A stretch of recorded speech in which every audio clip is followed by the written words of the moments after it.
Ici, nous sommes au parc de la Gorande. Alors, c'est un parc qui a été créé en 2002. Il est très fréquenté parce que situé en centre-ville, à proximité des écoles, à proximité du cœur de ville, des restaurants. On a une aire de fitness à proximité, il y a des aires de jeu.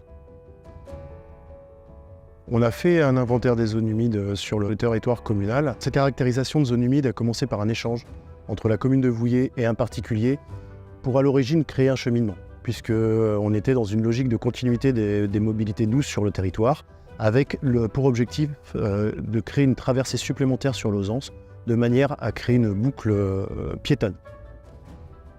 Ce parc fait l'objet d'une gestion différenciée comme l'ensemble du territoire communal, c'est-à-dire qu'on n'entretient pas les endroits de la même manière, ils sont entretenus en fonction de leurs usages. Donc ici, on peut retrouver aussi bien des entretiens de ce qu'on va appeler de niveau 1, comme la roseraie, où c'est très entretenu, on va retrouver de la fleur, ou bien de la fauche tardive, et même jusqu'à l'éco-pâturage, puisqu'on a sur le site une petite dizaine d'ovins et de caprins qui entretiennent à peu près 1 hectare et demi de terrain. La préservation du sous-sol, qui fait que ces zones humides étant présentes, nous permettent de garder de la biodiversité, voire de la favoriser.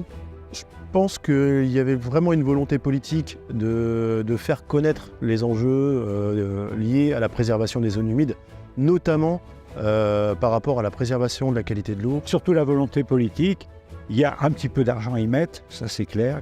Mais après, c'est surtout vraiment la volonté et aussi le fait qu'on a des agents, des services municipaux qui sont très impliqués.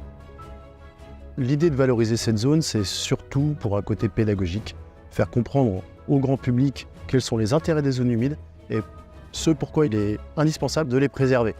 Leur rôle écologique, mais aussi pour la préservation de la qualité de l'eau. Donc il était important pour la municipalité de donner accès à ces informations pour que le grand public soit sensibilisé à la préservation de ces milieux. Ça peut être vécu comme une contrainte parce que il y a obligatoirement un petit peu de travail à faire quand même pour préserver ces zones humides. Au lieu d'y voir des contraintes, il faut plutôt y voir des atouts. Ça contribue aussi à faire en sorte que notre milieu soit préservé et justement il est plus important pour une commune de pouvoir proposer des milieux préservés à ses habitants, à ses futurs habitants, que des endroits artificialisés qui pourraient être de moindre intérêt.